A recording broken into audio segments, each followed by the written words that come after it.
저는 지난 5월 9일부터 19일까지 10박 11일의 여정을 통하여 여러분의 기도와 귀한 섬김을 힘입어 유럽 종교개혁지 탐방을 무사히 잘 마치고 돌아왔습니다.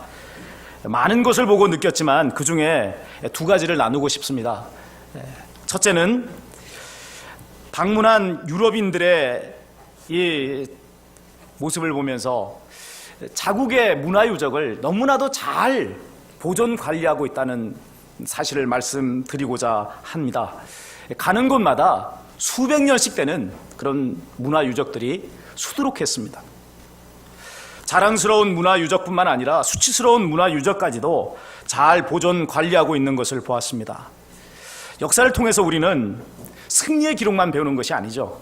패배의 기록도 배우고 잘못된 것들도 배우면서 그래서 이 모든 것을 통하여서 더 나은 미래를 열어가게 되는 것입니다.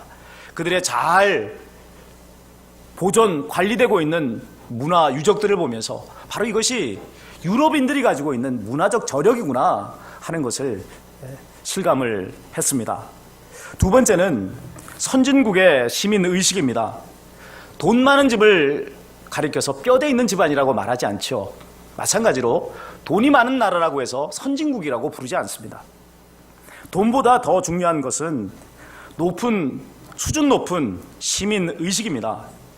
현재 경제 규모로 보면은 중국이 세계 제2대 경제 대국입니다. 우리나라는 세계 경제 10위의 랭크가 되어 있습니다. 경제적으로 말한다면 중국과 우리나라가 선진국이 되어야 합니다. 자, 그러나 중국을 선진국이라 부르는 나라가 없죠. 우리나라도 마찬가지입니다. 왜 그렇죠?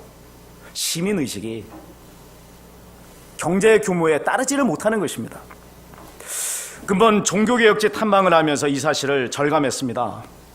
저와 제 아내를 포함해서 25명이 단체로 움직였습니다. 그러면서 보여준 모습은 무례함이었습니다.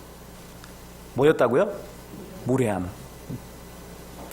마치 서울 한복판에 떼지어 나타난 중국 관광객의 모습과 다를 것이 없었습니다. 이것이 선진국과 우리나라와의 격차구나 하는 것을 느끼면서 여정 내내 마음이 무거웠습니다. 어디에서 이런 격차가 생겨난 것일까요? 유럽인들은 태어나면서부터 우수한 도덕적인 자질을 가지고 태어난 것입니까? 거기에 비해서 우리는 정말 거기에 미치지 못하는 그런 도덕 수준을 가지고 태어났기 때문에 이런 격차가 벌어진 걸까요? 결코 그렇지가 않죠. 유럽인이나 오늘 이 땅에 사는 우리나 똑같이 죄인으로 태어났습니다. 그렇다면 무엇이 차이를 가져온 것일까요? 2000년의 기독교 역사라고 하는 거대한 배경입니다. 그들 역시 우리와 똑같은 죄인으로 태어났지만 하나님의 말씀을 배우고 살아가는 동안 하나님의 말씀을 몰랐던 우리와는 다른 차원의 가치관과 도덕성을 형성한 것입니다.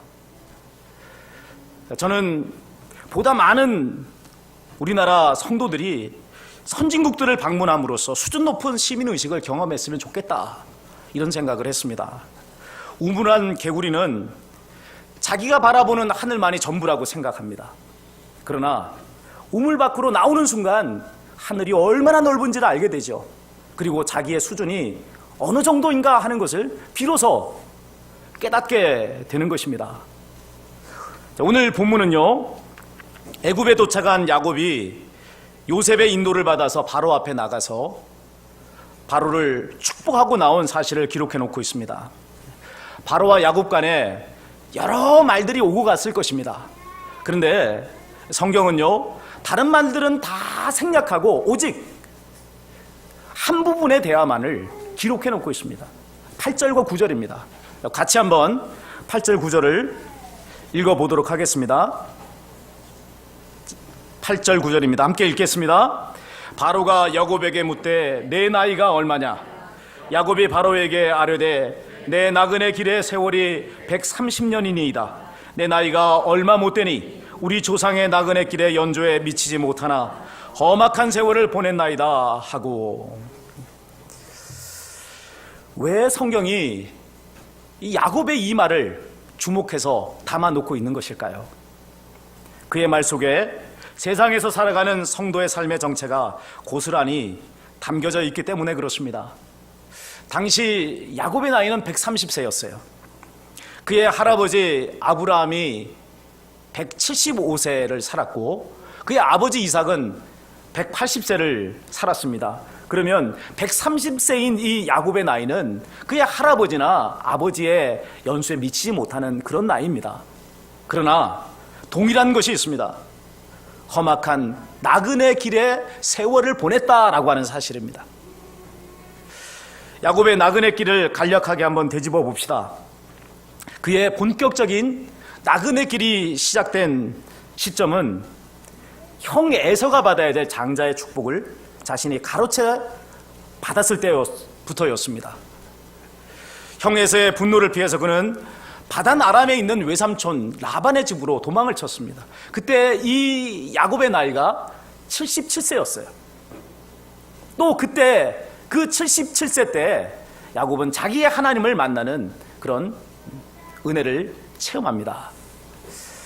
자신의 하나님을 만날 때부터 본격적인 나그네 길이 시작됐다라고 하는 사실이 의미심장합니다. 그는 외삼촌 라반의 집에서 20년을 지냈습니다. 외삼촌이자 장인인 이 라반에게 야곱은 무수하게 속았습니다. 억울한 일을 너무나도 많이 당했습니다. 그러는 동안에 야곱이 할 수 있었던 일은 한 가지밖에 없었습니다. 하나님을 의지하는 것밖에 없었어요. 하나님, 나의 억울함을 기억해 주십시오. 하나님, 나의 이 상황을 감찰해 주시옵소서. 이게 야곱이 할 수 있었던 전부였어요. 왜 그렇죠? 그는 자기 외삼촌 라반을 이길 수 있는 힘도 능력도 어떤 것도 가진 것이 없었단 말이에요. 그러니까 그가 할 수 있는 유일한 일은 자기를 감찰하고 자기를 붙잡아 주시는 하나님 앞에 간구하는 것밖에는 달리할 수 있는 일이 없었던 겁니다. 20년의 타향살이를 청산하고 고향으로 돌아올 때 야곱은 절대절명의 위기를 맞이했습니다. 형 에서가 400명의 무리를 이끌고 야곱을 맞이하기 위해서 왔기 때문입니다. 20년의 세월이 지났지만은 에서의 마음에 자리하고 있었던 분노가 사그라지지 않은 거예요. 형 에서와의 상봉이 있기 전날 밤 야곱은 야복강 나루터에서 목숨을 건 씨름을 합니다. 하나님께서 보내신 천사의 옷자락을 붙잡고 그는 울며 매달렸습니다.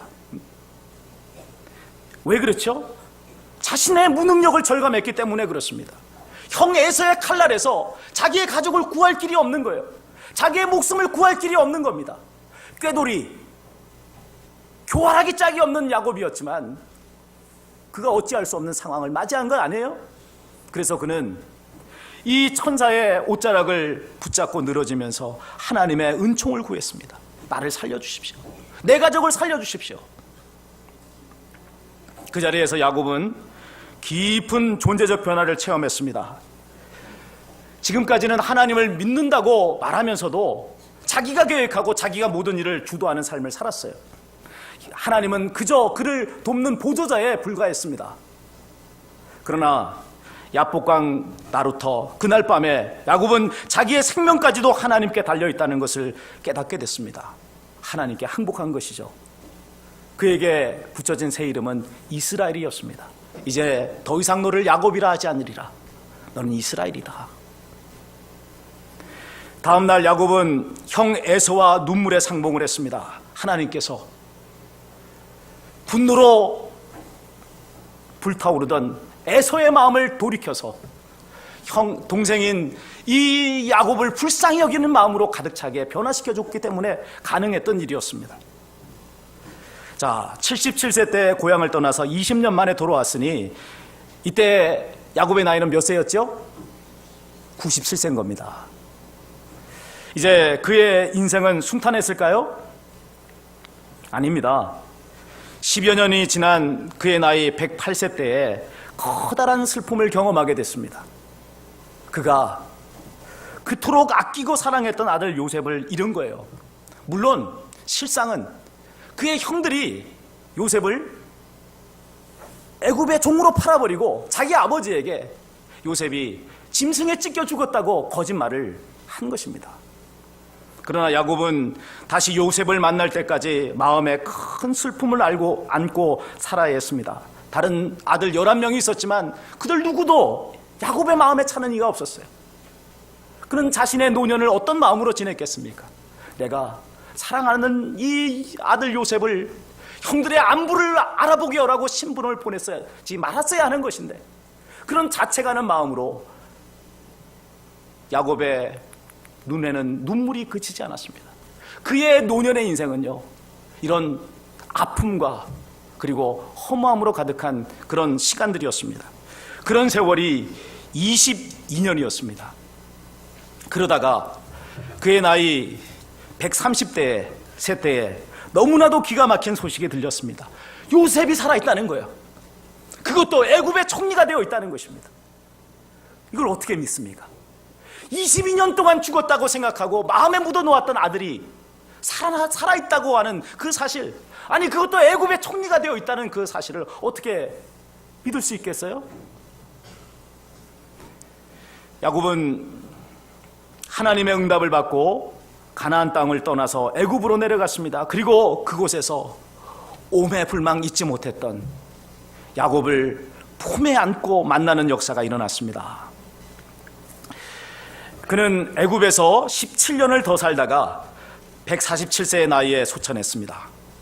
야곱이 77세에 자기 하나님을 만날 때부터 147세 때에 소천할 때까지 70년의 세월을 돌아보면요, 그가 한 말 그대로입니다.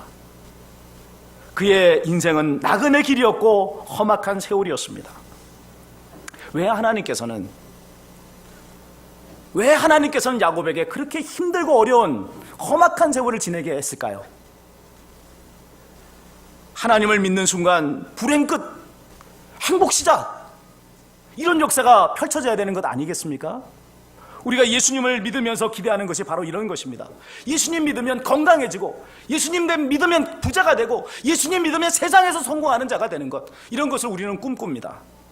하나님의 능력을 덧입어서 나의 왕국을 이 세상에 건설하는 자가 되는 것, 이게 예수님을 믿으면서 우리가 가지게 되는 기대 아닙니까? 그러나 그것은 지극히 세상적인 것이요, 하나님과는 전혀 상관이 없는 일입니다. 하나님께서 우리를 구원하신 것은 우리를 부자를 만드시기 위해서 구원하신 게 아니에요. 우리의 왕국을 건설하라고 우리를 구원하신 것이 아닙니다. 하나님의 백성을 삼기 위해서 우리를 구원하신 것이죠. 예수 믿고 천국 가는 것이 여러분 구원이 아닙니다. 지상에 하나님의 왕국을 건설하는 것도 하나님의 뜻이 아닙니다. 하나님께서 원하시는 것은 바로 저와 여러분을 하나님의 뜻에 순종하는 거룩한 백성이 되게 하는 것입니다. 이것을 성화라고 말하죠. 이를 이루기 위해서는 시간이 걸립니다. 첫째, 어떤 시간이 걸릴까요? 하나님이 어떤 분이신지를 알아가는데 시간이 걸리는 것입니다. 하나님을 아는 것은요, 지식으로만 되는 것이 아닙니다. 실제로 하나님을 만날 때 신지식은 고양됩니다.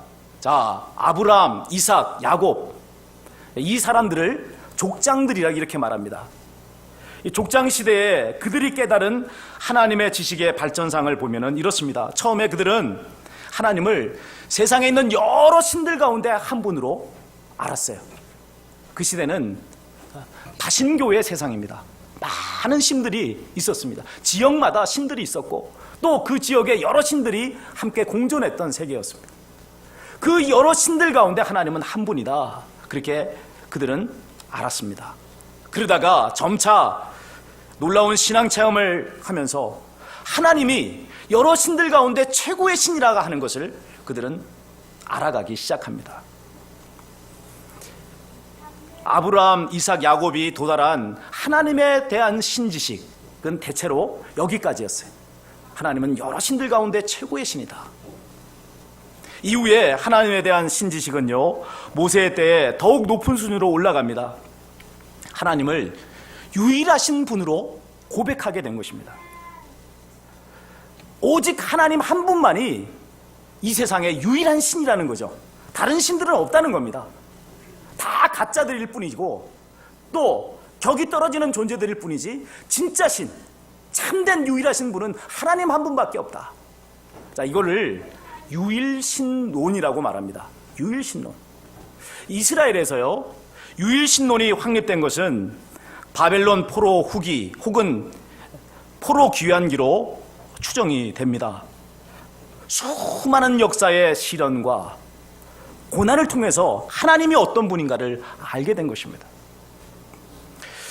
오늘 우리가 하나님을 안다는 것이 의미하는 것이 뭡니까? 성경 지식으로 하나님을 안다는 것이 아니죠. 성경에서 말씀해 주시고 가르쳐 주시는 그 하나님을 만났다는 것입니다. 이게 여러분 내가 하나님을 안다는 것입니다.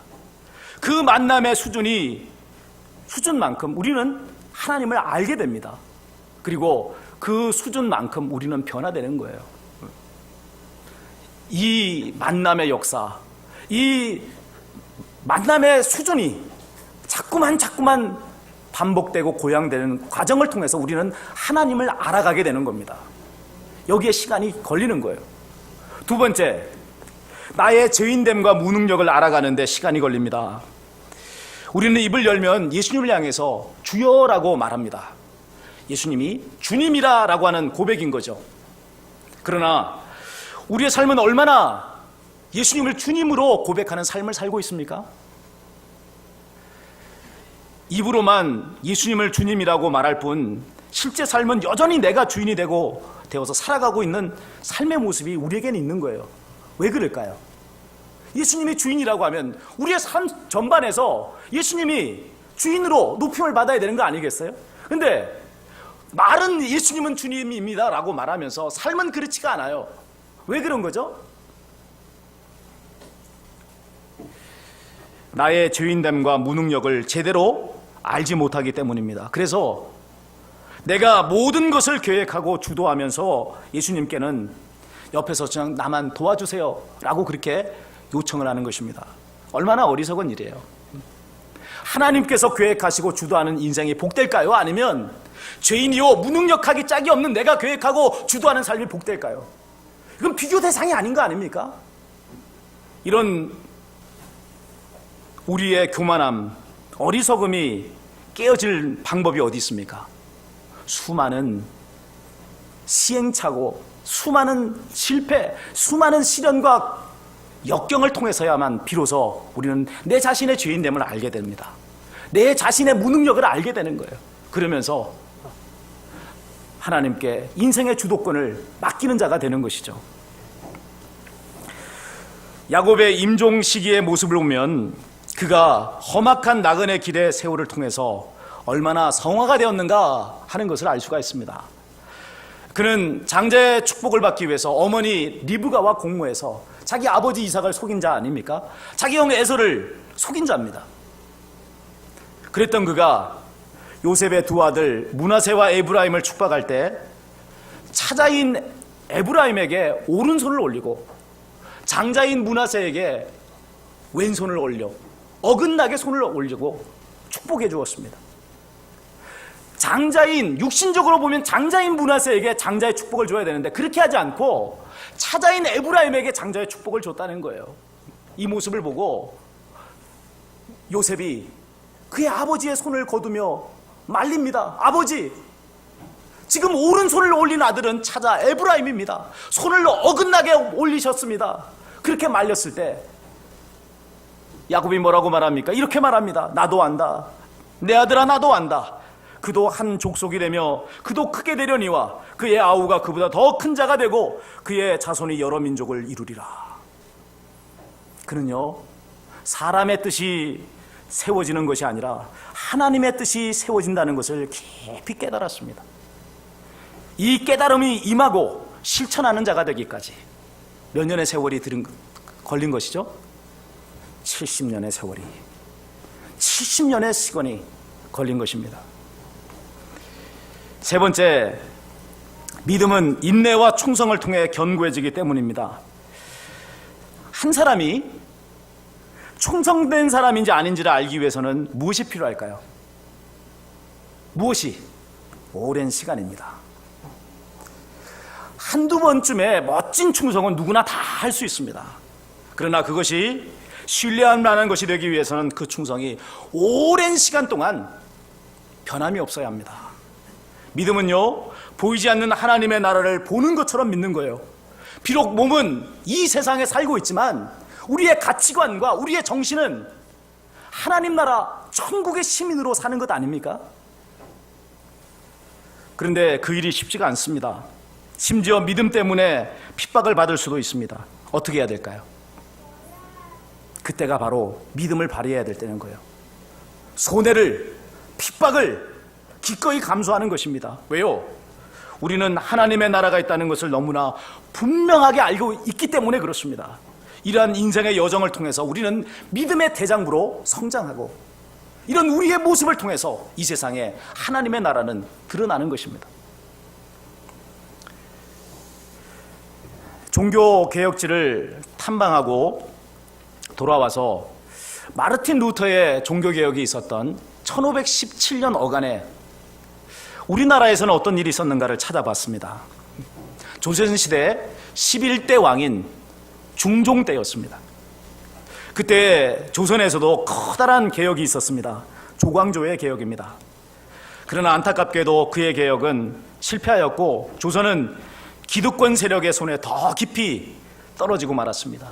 서양에서는 제대로 하나님을 믿겠다고 일어선 개혁이 성공했던 그 시기에 우리나라 조선에서는 기득권층의 적폐를 청산하고 나라를 새롭게 하려고 했던 그 개혁이 실패하고 말았다는 것이 너무나 큰 대조를 이루고 있는 것을 볼 수가 있습니다. 그러나 실망할 필요는 없습니다. 시간이 걸릴지라도 우리가 종교개혁자들의 영성과 헌신을 본받아서 믿음의 삶을 산다면 하나님께서는 반드시 이 나라 이 민족을 세계 복음화에 크게 들어 쓰실 것을 믿습니다. 우리는요, 단거리 경주를 하는 선수가 아닙니다. 인류 역사라고 하는 장거리 마라톤의 한 구간을 맡아서 다름질을 치는 이어달리기 선수예요. 누가 이기고 지느냐 하는 것은 세상의 관점일 뿐입니다. 각자 자기 몫의 레이스를 충성스럽게 감당하면 하나님께서 모든 사람들에게 생명의 면류관을 주실 것입니다. 오직 거룩한 하나님의 백성이 돼서 이 땅에 하나님의 뜻이 이루어지기까지 믿음의 경주를 감당하시는 저와 여러분이 되시기 바랍니다. 무엇보다도 하나님의 말씀대로 믿고 말씀대로 살아가시는 진정한 하나님의 백성이 되시길 바랍니다. 시간이 걸릴 것입니다. 그러나 그 시간 속에서 우리는 우리의 믿음을 하나님께 보여주게 되고 우리를 통해서 이 땅에 하나님의 나라는 나타날 것입니다. 이 귀한 영광스러운 직분을 맡은 자로서 한치의 어긋남도 없이 우리에게 맡겨준 길을 뚜벅뚜벅 성실하게 걸어가시는 저와 여러분이 되시기를 주님의 이름으로 축원을 드립니다. 우리 다 같이 주신 말씀을 기억하시며 결단의 기도를 하나님께 올려드립시다.